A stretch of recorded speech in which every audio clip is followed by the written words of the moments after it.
Hi children, welcome back to the lesson forest.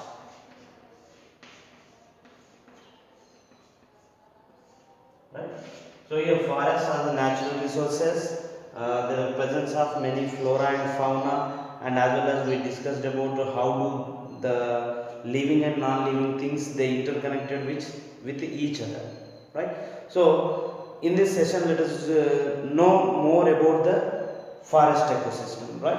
So here in the forest there is a food chain where, for example, the plant will grow by taking up nutrients from the soil. So whatever the nutrients that are present, these nutrients can be taken up. These are nutrients. These nutrients, they can be taken up by the plants along with the water. So this water and nutrients, they enter into the plant and now they become plant nutrients. These plant nutrients are eaten by herbivorous animals. Herbivorous animals like grasshopper, it eats the plant, right? So here this grasshopper can be eaten up by frog. It is eaten up by frog, right?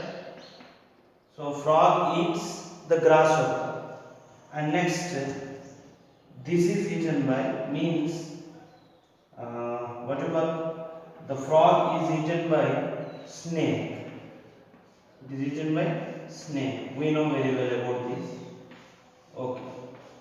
Now look at here.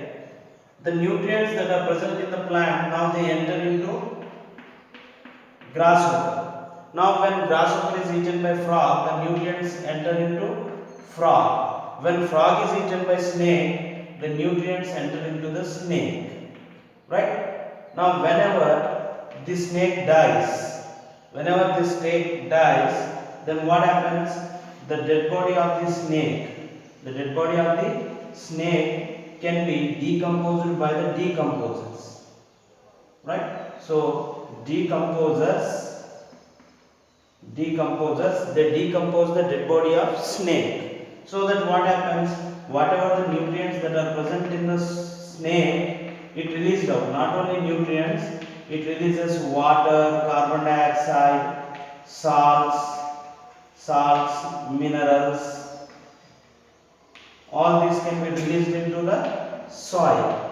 Now, this material, these nutrients are again taken up by the plant. Not only this plant. For example, a new growing plant, it takes up these nutrients.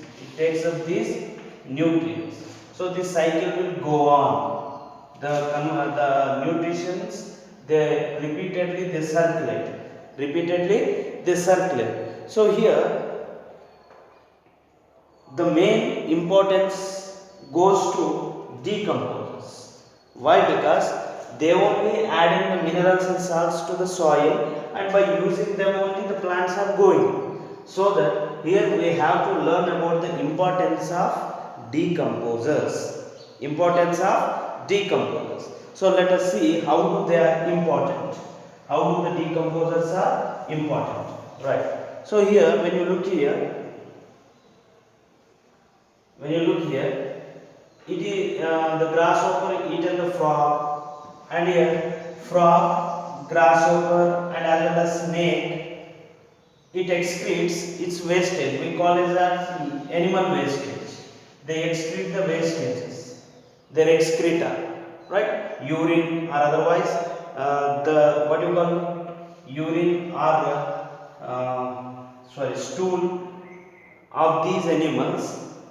Say in case of cow dung and urine. So these are called wastages. These wastages can be also decomposed by the decomposers. Means decomposes, not only decomposes the dead bodies, even it also decomposes the waste that is excreted by the animals. So animal excreta, what it called? Animal excreta. Animal excreta is also decomposed by the decomposers. And what are those decomposers? We know very well, they are bacteria and fungi. Bacteria and fungi.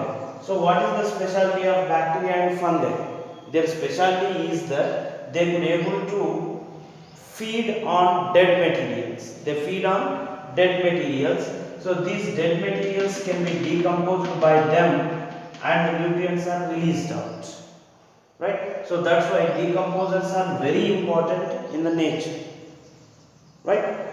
Here, along with the decomposers, in the forest ecosystem or in the forest, there are some other animals which do the same thing, not like decomposition, but they helps in removal of dead bodies.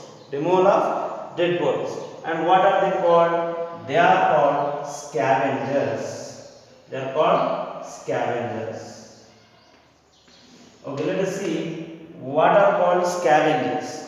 Scavengers are the animals. Scavengers are the animals which feed on dead bodies. Again, they also feed on dead bodies. Here you should remember that decomposers and scavengers both are not same. Both they depend upon dead bodies, but their mode of nutrition is different. Here, for example, the scavengers like vulture, crow, some insects, beetles, termites, and as well as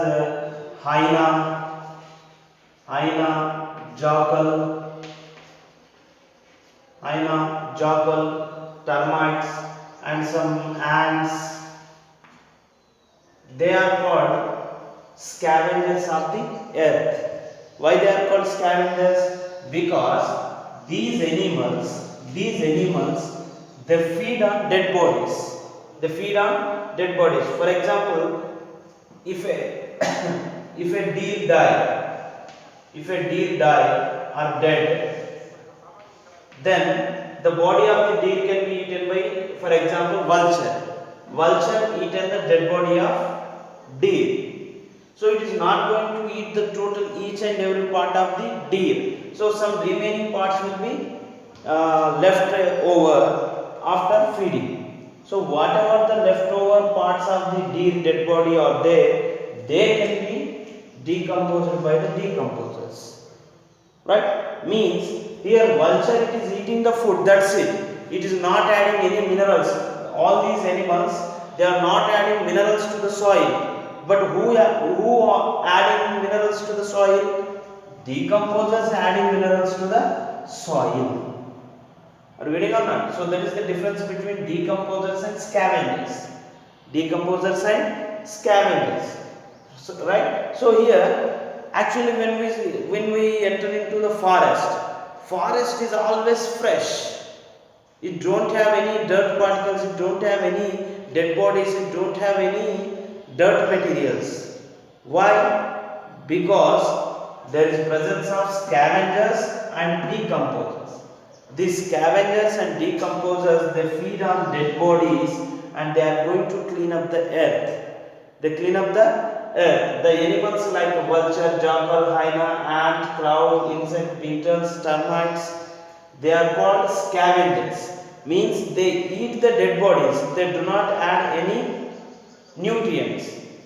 And whereas the decomposers, whatever the remaining dead body particles or parts are there, those parts can be decomposed by the decomposers, so that in the body, whatever the water, carbon dioxide, salts and minerals are there, they release as nutrients, and these nutrients are used by the new plants. Right? So here what happening? Will you find any dead bodies on the in the what you call forest? No. Why? Because these scavengers and decomposers, they are totally vanishing, totally getting they ridding off all the dead bodies from the forest, so that there is no more dead body to be seen there. Just imagine what happens if there are no scavengers, if there are no decomposers. Do you guess what happens? Very good. The total, not only forest, the total earth will be remain with the dead bodies only. Wherever you are throwing the dead bodies, they are not going to decompose. Why not going to decompose? Because there are no scavengers, no decomposers, so no one touches the dead body. No one touches the dead body, so that you have to keep the dead bodies in your houses. In the forest, if it is in the forest, you don't have any place to walk. Why? Because plants and animals, they don't have lifetime validity. They may die at a particular point, right? So whenever they die, the dead bodies are eaten by the scavengers, decomposed by the decomposers. If this thing not happens, if they are not present on the earth, then the earth is filled with the dead bodies. The total forest will be filled with the dead bodies, right? And the world become very horrible with the dead bodies. So that luckily we have scavengers and decomposers which are recycling, So let us see how important they are. Number one, decomposers. Why do they are important? Because number one, they recycling the, or they maintaining the soil nutrients. They maintaining the soil nutrients, isn't it? Yes, aren't they? Yes. Why? Because they only maintaining. For example, there are no decomposers, then what happens? The nutrients, soil nutrients can be used up by the plants. At a time, there is a situation where there is no nutrients. So अगर एक बार हो गया समझो, there is no more nutrients. Why? Because decomposition not taking place, so that the new plant don't get any nutrient. Are you getting or not? So that the decomposers, when they decompose the dead bodies, then the nutrients are added and new plant will grow. Or otherwise, if there is no cycling of the nutrients, then there is no more living things on the earth. Right? So maybe we are unable to see them, but decomposers are very important. Without them, we don't have any life. Why? Because when there is no plant, there is no grasshopper, there is no frog, there is no snake, nothing. Everything will be destroyed. So, respect decomposers. They maintain the nutrients in the soil. Number two, they rid of the dead bodies. They rid of the dead bodies. The dead bodies can be removed with the help of decomposers, right? Scavengers, whatever the remaining part that is eaten after by the scavengers, those parts are decomposed by the decomposers, so that they are going to remove, they clean up the earth, they cleans up the earth, they cleans up the forest. So these are very important things. Scavengers and decomposers, they do an excellent work in the forest, right? So have you understood the importance of scavengers and as well as decomposers? Very essential animals and microbes that require for the cleaning up of earth, right? I hope you understood this class. We'll meet in the next class. Thank you.